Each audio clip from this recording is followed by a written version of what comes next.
Fala pessoal, hoje a gente vai falar de um assunto extremamente sério e que está passando quase que desapercebido pelo grande público, mas que pode destruir milhares de famílias no Brasil. Eu estou falando do projeto de lei 2812 de 2022, que busca revogar a lei de alienação parental.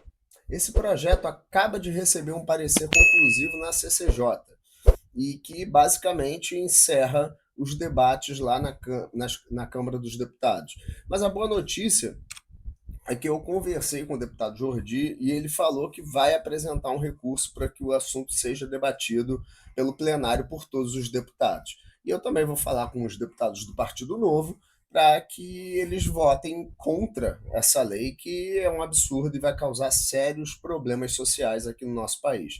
O problema é que muitos deputados têm medo de debater esse assunto de forma honesta, pois têm medo de perseguições da militância feminazi que persegue quem vota contra os seus interesses e serem classificados, ganhar um carimbo de machista. E agora, por que, que isso é muito perigoso? Porque a lei de alienação parental hoje é o único instrumento que um pai de bem tem para se defender quando uma ex-companheira decide usar o filho como arma de vingança pessoal. Para entender a gravidade disso, a gente precisa dar uns passos atrás e analisar como que o Brasil enxerga de forma extremamente equivocada o problema da violência doméstica. Quando você ouve violência doméstica, o que vem na tua cabeça? Basicamente um homem agredindo uma mulher. E a mídia, a novela e uma parte significativa da política, do mundo político, reforçam essa ideia, essa imagem todos os dias. O problema é que essa é uma visão incompleta, contaminada por uma ideologia que insiste em tratar o homem como agressor e a mulher sempre como uma vítima. Só que isso não é apenas um erro, é uma mentira extremamente perigosa. A maldade, a psicopatia, o desejo de destruir o outro não tem gênero. Mulheres são tão capazes de cometer atrocidades, atos violentos, quanto os homens. A diferença é que muitas das vezes está no método. Enquanto a violência masculina tende a ser mais física e explosiva, a violência feminina ela é um pouco mais sutil, tende a ser mais sutil, psicológica e, por que não dizer, estratégica. E qual a principal arma nessa estratégia? A falsa denúncia. E alienação parental e falsas denúncias quase sempre caminham juntas. Em um país com um sistema judiciário lento e ineficiente, uma polícia que, infelizmente, muitas vezes não tem recursos ou até mesmo boa vontade para investigar a fundo esse tipo de crime, criar uma acusação falsa se tornou uma ferramenta de poder assustadora. E quem está dizendo isso não sou eu. Você não precisa acreditar em mim. Quem diz isso é o próprio Tribunal de Justiça do Estado do Rio de Janeiro, que já admitiu que a maioria das denúncias nas varas de família são falsas, criadas apenas para afastar o pai dos filhos. Isso não é um caso isolado, é um problema sistêmico e uma verdadeira epidemia.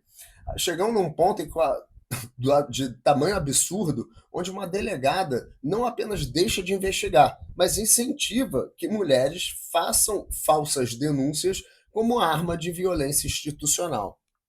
A mulher não precisa de um boletim de ocorrência, não precisa ver uma ocorrência, um crime específico para ela procurar a polícia. Basta ela sentir um desconforto em relação àquele relacionamento e ela pode pedir uma medida protetiva. Ou seja, o cenário é extremamente alarmante. E o debate no Brasil ele é tão corrompido que é no mínimo curioso a gente saber que as duas leis que tratam, principalmente as mais famosas, que tratam desse assunto, violência de gênero, a Lei Maria da Penha e a Lei Mariana Ferrer, elas na verdade nasceram de denúncias falsas. E aí eu recomendo o documentário do Brasil Paralelo, que fala justamente sobre isso e que inclusive sofreu perseguição no judiciário por contar os dois lados da história. Quando você olha as provas, principalmente do caso Maria da Penha, o da Mariana Ferrer não é nem debatível, né, porque foi reconhecido que ela mentiu, mas o da Maria da Penha é um tanto quanto emblemático. Mas se você pensa que essa narrativa é defendida apenas pela esquerda, você está muito enganado. O senador Magno Malta apresentou o PL 1372 de 2023, que ressuscitou uma outra proposição que foi arquivada na última legislatura e que também propõe a revogação da lei de alienação parental. E a senadora Damares Alves, que é relatora, foi relatora desse PL, ela é membro da Comissão de Direitos Humanos lá do Senado, ela deu parecer favorável.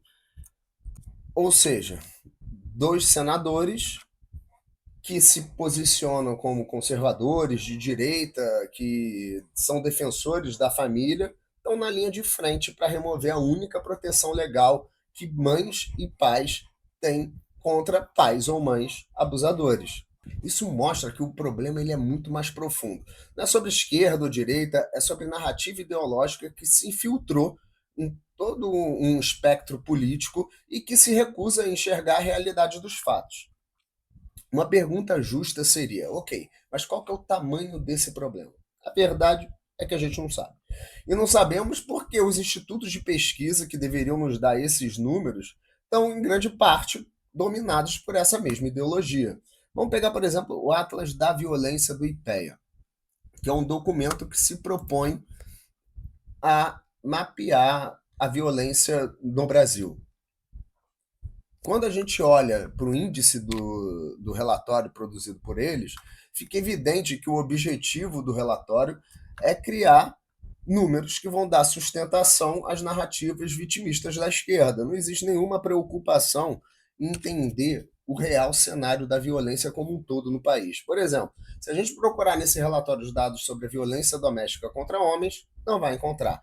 Se você procurar a quantidade de denúncias falsas e o impacto que essas denúncias têm na vida de pais e filhos e principalmente nos números que são produzidos por violência de gênero, você também não vai encontrar. O que existe, assim, muito por alto, é o número de homicídios de homens que morrem em suas residências. E, obviamente, que esse número é muito ruim, porque não dá para você saber o que é violência doméstica e o que não é. Mas quando a gente olha esses números, em números absolutos, eles ultrapassam a quantidade de mulheres que são mortas por seus parceiros, o que dá um indício aí um tanto quanto relevante, né? De que a gente vem sendo contaminado por uma narrativa que às vezes pode não ser aquilo que é discursado aos quatro ventos. A Unicef ela publicou um relatório chamado Panorama da Violência Letal e Sexual contra Crianças e Adolescentes no Brasil. Nesse relatório, em muitos casos, o agressor é classificado como conhecido da criança, mas o relatório, curiosamente, não especifica o gênero desses agressores. E a pergunta que fica qual que é? Por que será? Por que não mostrar que, em muitos casos de abuso infantil, a agressora é a própria mãe ou uma mulher próxima? A preocupação em construir uma narrativa é tão grande que eles preferem ocultar os fatos a ter que admitir que a maldade ela não veste apenas um gênero. Mas, no final das contas, a verdade é que esse discurso sobre números ele é extremamente desumano. O que importa realmente em termos de política pública é que nenhuma vítima, seja ela homem ou mulher, fique desamparada da assistência do Estado. Se você me acompanha há algum tempo, você sabe que, na minha opinião, o presidente Bolsonaro foi o melhor que a gente teve nos últimos anos. Mas ele também cometeu alguns erros. Um dos principais erros que o Bolsonaro cometeu foi ter sancionado, ao invés de vetar, a lei da violência psicológica de gênero. E na prática, essa lei abriu uma brecha absurda. Qualquer crítica que um homem faça à opinião de uma mulher, por mais ridícula, sem fundamento que seja essa opinião, pode ser enquadrada como violência psicológica de gênero.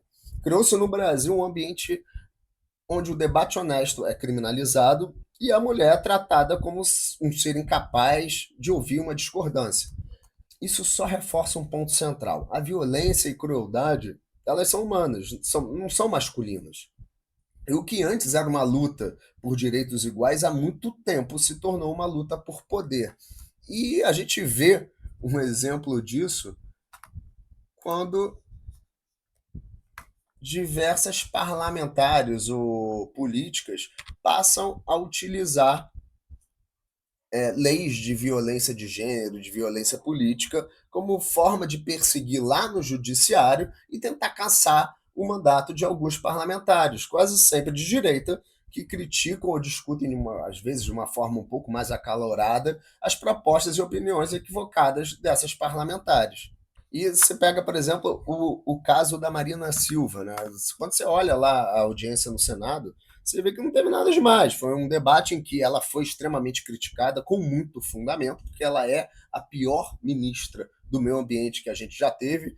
Se bobear, ultrapassou o primeiro mandato dela, né, como ministra, e ela é péssima, é horrorosa e tem mesmo que ser esculhambada, não por ser mulher, mas por ser uma agente do Estado, uma servidora pública extremamente incompetente. Mas olha, o objetivo desse vídeo não é tentar descredibilizar as mulheres quando elas são vítimas de uma agressão real. Eu, por exemplo, sou pai de 2 filhas. Nem sei te dizer o que eu faria com um sujeito se alguém praticasse violência contra as minhas 2 filhas. Não sei do que eu seria capaz. Mas se de um lado a gente tem o caso daquele lixo humano que deu mais de 60 socos na sua namorada e que, justamente por a gente não viver enfim, na cultura do estupro, ele foi espancado no presídio, e também aquele caso desse vagabundo, agora recentemente, que decepou as pernas da sua ex-ficante após arrastar ela por mais de 1 quilômetro. E o que a gente tem para falar desse caso, que chama muita atenção, é justamente a audiência de custódia pela qual ele passou, em que basicamente foi uma audiência lá de acolhimento e de tratamento VIP para esse vagabundo. Douglas, vocês vão boa tarde, começo te fazendo algumas perguntas. A primeira, você foi agredido pelos policiais? Sim. Perfeito. Essa agressão se deu como? Eu fui lá para a porta, fiquei até as 3 horas da manhã e ele não apareceu. Onde ele ficou todo esse período, o que aconteceu com esse menino, eu não sei. Mas não se justifica. Do Cerco Norte, na Casa Verde, até o 8º DP, ele não tem juízo de culpa aqui. É uma questão de integridade física do meu cliente. Ele está sangrando, ele está sujo. Ele não foi sequer medicado. Perfeito, senhor. Qual que é o pedido? Eu quero requerer que ele seja custodiado em algum lugar para a segurança física dele, que ele seja levado imediatamente ao ML para fazer o corpo de delito, que ele seja periciado, que seja dado o tratamento médico digno para ele imediatamente. Então, IML, tratamento médico, com relação à custódia que o doutor entende, o doutor tem um lugar que o doutor quer indicar? Não tenho, excelência. Perfeito. Então, vamos fazer o seguinte, no princípio, pelo menos em tese, a SAP vai garantir que ele tenha um atendimento médico, tá? Em relação ao IML, como essa é uma prisão temporária, não cabe a nossa análise aqui agora, especificamente, dos motivos que levaram o outro juízo a entender pela prisão. Ok? Uma temporária, a princípio vai durar 5 dias, já que pode durar 30 dias, vai por mais 30, depois pode ser convertida em preventivo. Essa análise eu vou fazer. Em relação ao IML tratamento, vou determinar que continue o termo, tá bom, Renan, por favor? Essa questão de que ele está machucado, tá? Possivelmente está machucado, que é preciso encaminhar ele para o tratamento necessário. IML e tratamento necessário, que ele continue o termo.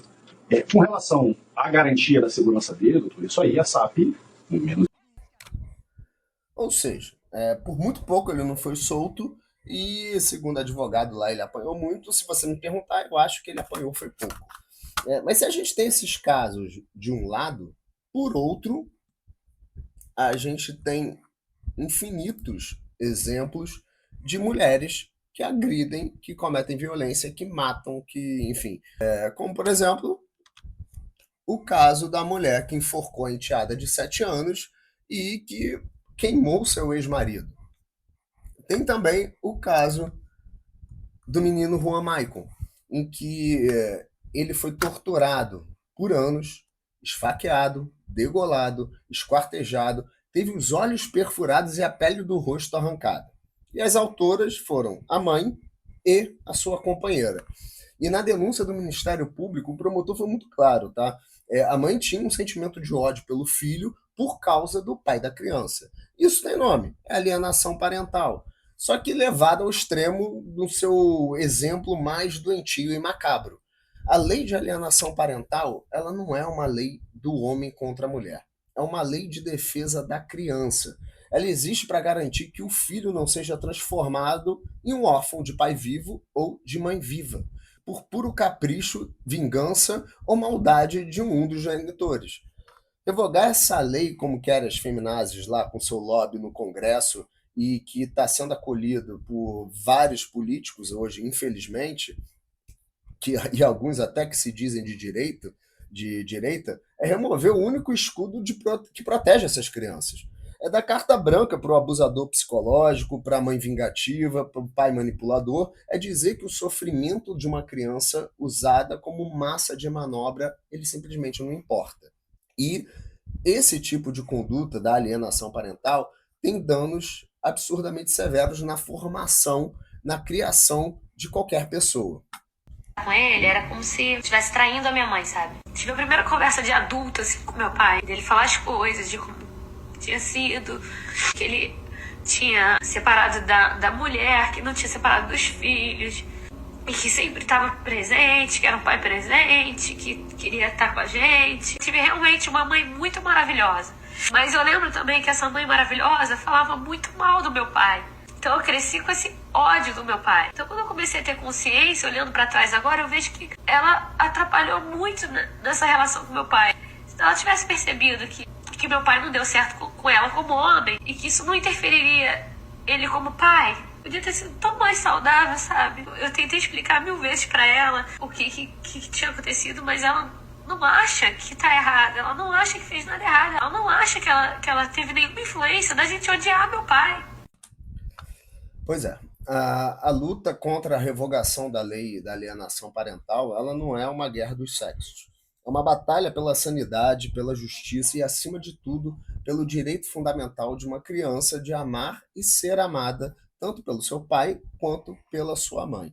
Por isso, cara, pesquisa sobre o PL 2812, fala com seus amigos, cobre os políticos. A gente não pode deixar que uma ideologia destrua o que as nossas crianças têm de mais sagrado, que é a sua família. Gostou do vídeo? Então não deixa de se inscrever no nosso canal e compartilha com seus amigos. Isso é super importante para que a gente continue fazendo um bom trabalho.